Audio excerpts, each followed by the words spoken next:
ka ng ama ko at ng mga kaibigan niya, kaya kami narito. Talaga? Matagal ko nang hinahanap ang ama ko.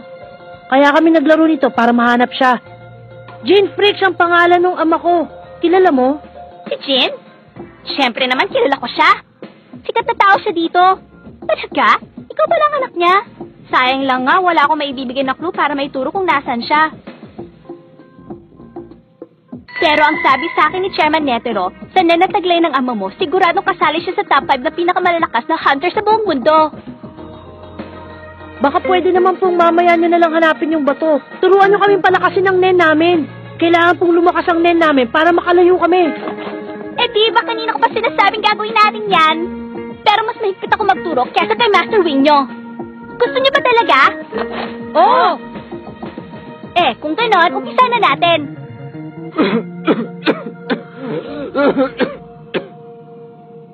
Bibigyan kita ng 2 pagkakataon. 2 linggo. Iiwasan mo mga atake ng 2 ito. Ha? Kung kaya mong gawin yon, papakawalan kita. Pero kung matatamaan ka nila at mapupuruhan ka sa puntong hindi ka na makakatayo, babalikan kita at tatapusin kita. Basta hindi ako magpapatama sa kanila, ganun ba? Oo. Kahit ano, pwede mangyari sa kanila. Basta hindi ako tatamaan ng atake nila, ganun ba? Ganun na nga magiging patakaran. Pero may isa pang bagay. Hindi ka pwedeng lumabas dito sa puta sa lupa. Maliwanag yun, ha? Kapag ginawa mo yun, pandaraya yun. Kapag ginawa mo yun, tatapusin kita. Paano naman kami? Kayong dalawa, hindi rin kayo pwedeng lumabas dito. Kapag lumabas kayo o hindi nyo siya natalo sa loob ng 2 linggo, paparusahan ko naman kayo. Ikaw si Bino Ruto, hindi ba? Oo. Blacklist Hunter, Bino Ruto. Hindi lang yon, wanted ka rin at may pabuya sa ulo mo. Kahit medyo nagwawalang bahala ka, hindi kita tutulungan.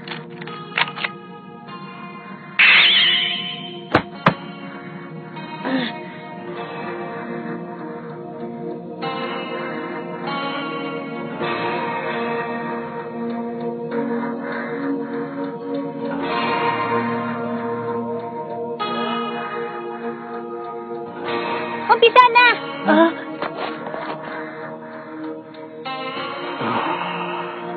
Bakit ba nagtitinginan lang kayong dalawa? Nagpapahinga na siya para mabawi niya agad ang lakas niya.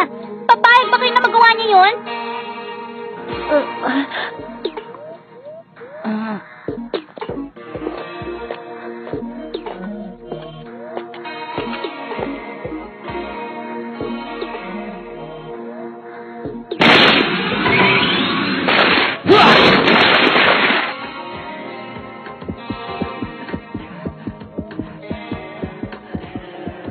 Parang hindi siya nasaktan.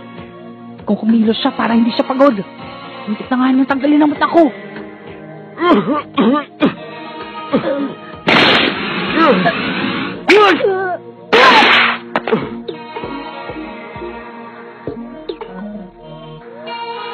Hindi ako makalapit.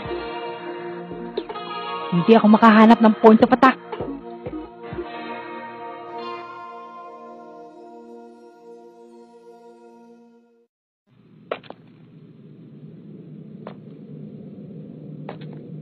Gamitin ko na kaya? Hindi. Hindi ko pa nasusubukan ito sa tao. Hindi ko alam kung gaano kalaki ang pinsalang idudulot nito sa taong gagamitan ko nito. Hindi ito isang level na magagamit ko sa labang ito. Don, isa-isa tayong atake Sige, magpahinga ka muna. Obserbahan ko muna siya. Atakihin ko siya gamit ang mga batong ito. Pagkatapos ng 6 na oras, palit na tayo. Ito ang gusto ko. Kung makakapagpahinga ako na 1 linggo, gagaling na lubos ang katawan ko. Hindi ko alam kung paano, pero kaya ko tumagal na 1 linggo nang hindi natutulog. Sa 1 linggo na yun, gagaling ang katawan ko. Ililigpit ko na sila.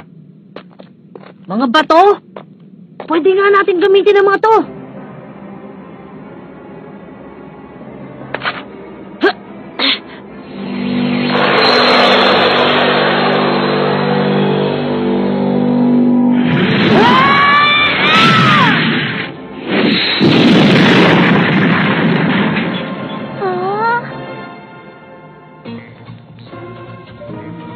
Hindi kaya yun na yung... Gon! Yan na ba yung... Oh! Ano yan? Gagamitin niyo pa na yung bato? Ayos! Kung ganyan kalaking bato ba naman ang iahampas sa'yo, tingnan ko kung magagamit mo pang gunting mo. Batang to! Tama yan. Kung mahaba lang ang pasensya ninyong dalawa, may pag-asa kayong manalo. Magaling yan, Gon! Gawin natin yung naisip mo!